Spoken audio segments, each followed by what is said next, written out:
Welcome back, MTG Joe here. Today we are doing another installment of the weekly meta breakdown where we look at the top performing decks on the MTG Arena ladder. We are doing this video for standard best of 3, traditional standard, standard with a sideboard, OG standard, whatever you want to call it. And we're getting the data as always from UntapedGG, companion tool that runs alongside your Arena client, aggregates your win rate with other users, gives a whole bunch of cool stats. And the link is in the video description if you want to get started with Untapped, leverage the site. In addition, I'll paste all these deck lists, so don't worry. We're also going to take a look at some MTGO League data from a recent event to kind of round up what the meta is looking like at this moment. So we're going to start off with looking at popularity of the day, which are the most played decks, kind of see what the trends are there. And then we're going to move into the deck lists themselves. Don't worry, paste the deck list. You can copy and paste it. So we're going to look Diamond and Mythic rank for this video. And starting off, we've seen Esper Midrange kind of take the top spot at 16.5%. 4-color ramp shortly behind it at like 14%. Golgari Midrange at 12%. Azorius Soldiers 7%. Mono Red 6%. Sultai Midrange. Kind of a newer deck of the week, 5%. Then we have like Enchantments and Legends. Kind of interesting to see Legends all the way down at 2.7%. But feel like most of the folks that are playing Esper decks are just playing the Esper mid-range variant. It's just a little bit more flexible of a deck. And then if we're looking at kind of the trends, we can see like Dimir pre the rotation kind of was the deck of choice. We then saw Golgari post the release of Wild Devil Drain, take over that spot, and now we're seeing kind of an ebb and flow between this 4-color ramp domain deck and now the Esper midrange, peaked at about 18.6, fell down to about 12, and is now back up. We're seeing an increased volume of games from the ramp deck over the last week or so, trending upwards of Golgari midrange.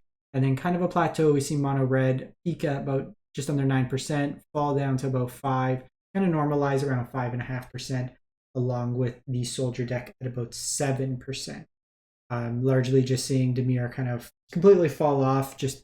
Dimir's just been replaced by Esper. You're just playing better cards with the addition of the blue and black cards. I did put out a sideboard guide for Golgari Midrange. I have one out for Mono Red as well on the profile, so you can check those out. The next deck I will do is 4-color ramp, and then we'll cover Esper Midrange. You usually get about one of these out a week, just kind of showing how to sideboard some of the cards in the deck itself. So looking at the stats, Diamond and Mythic rank, we had 23,000 games. These are matches best of 3, so 2 to 3 games for each, 46 to 69, nice thousand.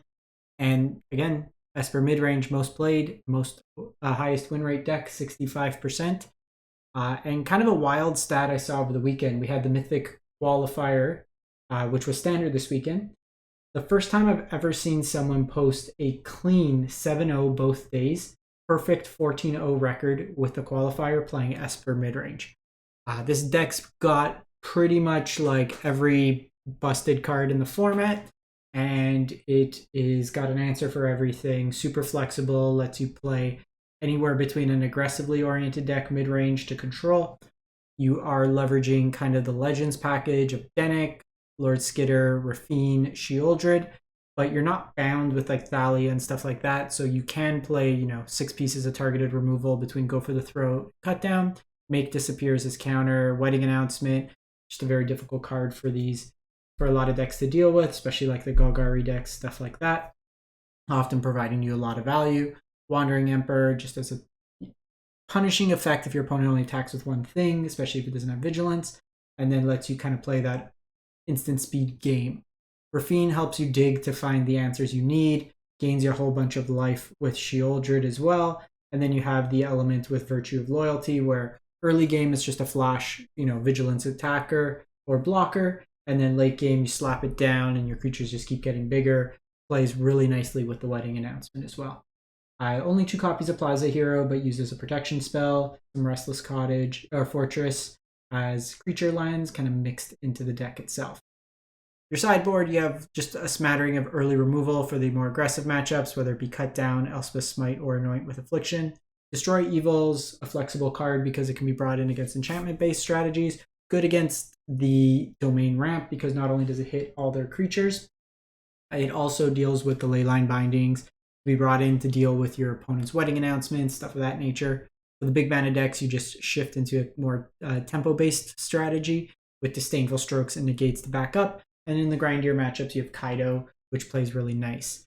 The one notable card that's omitted from this particular list is the Fairy Mastermind. There was another variant, but even with this being a slightly lower win rate percentage, what I kind of just saw with this is just the mana configuration was a bit different, and the sideboard had a copy of Farewell, but it seems like they've largely moved off the Fairy Masterminds, at least in the interim, and then kind of just played more removal, more answers for like the Soldiers decks, respecting it in that case. Then move to the 4-color domain ramp at just a shade under 60% win rate. And this is the list from Reduke from the Pro Tour, or Worlds Pro Tour, whatever the event was. Bunch of ramp options: Courier's Briefcase, Topiary Stomper, Invasion of Zendikar, helps you get ahead on mana. Your top end, you're playing like Atraxas, Herd Migrations, Virtues, an early removal spell, and then late game Wincon, is reanimating whether it be your creatures or your opponents. Sunfall, just really backbreaking effect against creature strategies, especially those that go wide. Leyline Binding, 1 mana catch-all removal that also triggers up the Beanstalk to provide you card advantage. And then Archangel of Wrath, good lifelinking body, evasive, that also shoots things, gains your life when you shoot as well. Your sideboard has like Hand Hate for the grindier matchups, bunch of cheap removal that we see, the Smites, Afflictions. Notably with Affliction, it's exile based. So it's good against Mosswood Dread Knight, some of the cheaper things that have recursive elements. Destroy Evils, the counterspell package, grindier matchups, you have more of the Beanstalk. Some of the matchups, they'll take out their cheaper removal, things like Cut Down and stuff like that. So then you could side in the Chromho Seed Shark, give you another way to kind of go wide in terms of creatures. Knockout Blow for the aggressive decks, as well as Obstinate Baloth. Comes in both against the aggressive decks, but then it can also come in against Liliana decks. They force you to discard. Or if you'd say target a Graveyard Trespasser with the Ward ability, you can discard Baloth and it comes into play for free. The kind of newer deck of the week at 58.9% is this Sultai Midrange. This is a deck that Crokies was working on for the qualifier weekend. So we see some of the elements of like the Golgari Midrange deck, Cut Downs, Go for the Throats, Mosswood Dread Knights in here, Shieldreds. The blue elements are giving you access to counter spells, Make Disappear. You have Invasion of Amonkhet that provides some card advantage, Hand Hate, and then lets you reoccur any of like the big creatures, really good against ramp to kind of steal their Atraxas or big cards in that nature. Urtai is a counter spell and removal, Memory Deluge for kind of grindy card advantage, Dix Command as like an edict effect for big things or sweepers, whatever you need. Rough Triplets, big top end card, very good and limited. Most of the time with these kind of like pseudo control decks, it's whatever kind of you choose as that top end element. The kind of goal is to grind them out of resources. This provides 3 bodies that all kind of scale in terms of power level. Frillback's really good against artifacts and enchantments, gains you some life, has some incidental graveyard hate, and then the Teachings fills your graveyard for things like Deluge. Also can reanimate, and then just provides like multiple bodies over the space. A lot of utility lands between like the Myrax, the Cottages, and the Beanstalk. So if you flood, you always have things to do with your mana. Your sideboard, you have Hand Hate, Graveyard Hate, just kind of steal activated abilities, Disdainful Stroke for counters, Glissa for like creature combats, enchantments. Graveyard Trespasser could come in like the Golgari matchup or heavily targeted removal. Also in the more aggressive matchups, reasonable against like mono red and stuff like that to gain you some life. Then you have Liliana, just as Hand Hate, Path to Peril for the aggressive decks, Realm Breaker for the grindier matchups, and then Baloth, as we previously mentioned. Moving on, we have Azorius Soldiers, kind of the tempo aggro deck of the format. It's fallen. Last week was the top deck. This week it's kind of fallen to 56% in terms of win rate, 56.6. And this is the list from Worlds. I think Simon's Nielsen. So this one's on the 2 copies of Regal Bunnicorn. But this deck wants to go wide, generating a lot of tokens with things like Resolute Reinforcement. You kind of convoke with the Knight Errant of Eos to provide some card advantage. And then what's kind of a cool line is with the Zephyr Sentinel, you can bounce one of your creatures, back to your hand. So you can reset your like Resolute Reinforcements, you can reset your Knight Errant to get card advantage, and then through things like Wedding Announcement or stuff like that, you just kind of keep churning through your deck. The Luminarch Veterans gain you life, Recruitment Officers card advantage, and then once you have your 5 soldiers, Harbin lets you go over the top, and it's kind of like a combo kill where everything becomes evasive, gets a power boost, and you smash in like that. The deck's backed up with some counter spells in the main, as well as Wedding Announcements for kind of go wide strategies. You have utility lands with like Fortified Beachhead, as well as the Myrex for a creature land. Your sideboard, you have access to Smites, Destroy Evils, Lantern Flares, there's various types of removal. Protect the Negotiators is more counterspell that scales with your creatures, also can provide a body if you kick it.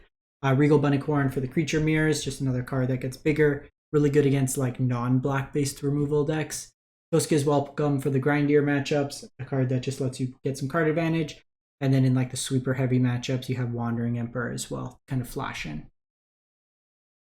We have Esper Legends, 55%. So this is the kind of the creature dense version of the deck. You're trying to curve out things like Skrelv into Dennick or Rafine, Dennick or Thalia into Rafine, and then just provide you a whole bunch of card advantage, buff up things like that. Shieldrids, Urtais, Lord Skitters kind of mixed into here.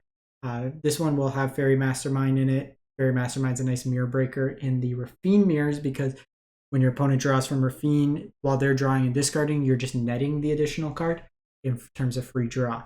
Go for the Throat, make the Spear 3/1 split, kind of mixed into there, and then this version's on the 27 lands, because you're taking advantage of the channel lands as basically spell lands later in the game.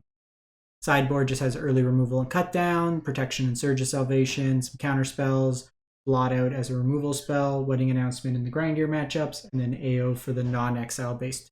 So your Golgari matches, stuff like that. Something that they're going to be killing a lot of your stuff, but also not exiling it, which is notable for this. I'm not going to go too deep into it, but Golgari's had a bad week. It's 48%. It was the third most popular deck at 12%, but it's just not having a great week. I did put out a sideboard guide, kind of terrible timing that the deck kind of fell off in terms of win rate for the week. But this has hovered around 55 for the most part. Maybe just be like a bad week in that. It did put up like a 5-0 in the Standard League. It might just be a matter of kind of where the meta is shifting. We've seen a popularity of like the Esper Midrange and the Golgari decks that kind of go a little bit bigger. Wedding Announcement's a tough card to deal with this Golgari deck, while you have Terra Sunders to kind of come out of the sideboard, or Nissas. It is also producing multiple bodies, which if you don't answer it at that moment, it's a little tough in that regard. But I'll paste the deck list if you're interested in it, but given that usually we cover 55% or higher, we won't go too deep into card by card. So for the MTGO list, like we said, we had the Standard League on the 23rd, we had the Domain deck, we did have a pop-up of a mono red, and we've seen quite a few different variations. A lot of the lists now are kind of skimming on the Play with Fires and instead going with larger numbers of Nahiri's Warcrafting or Witchstalker Frenzy in the main. In part because if you look at the meta distribution, there's a lot of bigger mana decks where Play with Fire doesn't hit most of those creatures, and Ansing Shield is really important. The Warcrafting, if you hit smaller things, also provides some pseudo card advantage with the deck itself. Sideboard is kind of two camps. You have this package where it's like the Furnace Punishers, Invasion of Tarkirs, Barrage, and Koth. I was going to be playing mono red for the Jankathon, which got postponed. My sideboard is a little bit different. I was playing like 2 Koths, 2 Jayas, the Urabrask's Forge, and then a smattering of different removal spells. A little bit more flexibility in that respect. The other deck that I wanted to kind of show this week, we got 5-0, and it's had the odd like placement here and there. So it's an Ozolith kind of, artifact themed deck. So you have Wedding Invitations that kind of cycles, Experimental Synthesizer that's card advantage, Mishra's Research Desk that's card advantage, Ozolith that puts counters, then you have your Ginger Brutes, Patchwork Automaton gets bigger with each of your enchantment or your artifacts being cast, Teething Wormlight gets bigger, gains you life, then you have Sir Ginger when artifacts are put into the graveyard, it gets bigger, Voltage Surge as kind of scalable removal, Torch the Tower, kind of same idea, sacking the artifacts with Royal Treatment mixed into there. Myrex also plays really nice because these are artifacts. So the Patchwork is on cast, but the Teething Wormlight's on enter the battlefield. So the Myrex will trigger the Wormlet condition for the turn. Sideboard. The full 4 of Soul Guide Lantern seems kind of interesting because there's not really a dedicated graveyard deck, and committing that much to the graveyard hate seems a little odd. I think there's better options there. We have Rebel Salvo. Again, I think that playing things like either Nahiri's Warcrafting or Witchstalker Frenzy is probably a better call in this particular instance. The only single copy of Lithomantic Barrage seems really light. I think just kind of trimming on these, playing more barrages, maybe a 3rd copy of Royal Treatment in the side. Pithing Needles, probably fine. Haywire Might, there's a lot of incidental enchantment, but there's kind of ways to tweak this sideboard. I'm just really curious what they were, like if they were worried about Cauldron decks. But even then, if you're worried, like playing your own Agatha Soul Cauldron synergizes with this deck better because you care about putting counters on things a little bit more in that respect. Outside of that, we had like a Dimir list, kind of an older style Dimir list 5-0. We have like the Denic, what we looked at. This one's playing a Sheoldred's Edict, like the Esper Mid. We have the Soldiers deck mixed, or actually this is mono white. A very similar kind of concept to the Soldiers, a little bit more playing to the board. Individually stronger creatures, but is much more susceptible to things like Sunfall because you can interact on the stack. In my opinion, if you're going to be if you want to play a white-based aggro deck, play the Soldiers. You can interact a little bit better with the counter spells. And then we have like the Ramp deck. We did have like the Golgari deck, like I mentioned. And then like Ramp's just really reflected right here. Kind of another take on the mid-range deck, a little bit more Planeswalkers in this one here. But with like Esper, stuff like that, there's a lot of customization that you can do in terms of attacking the meta. So that's it for the week. Let me know what you've been playing, what you've been enjoying. We'll catch you next time. Thanks for watching.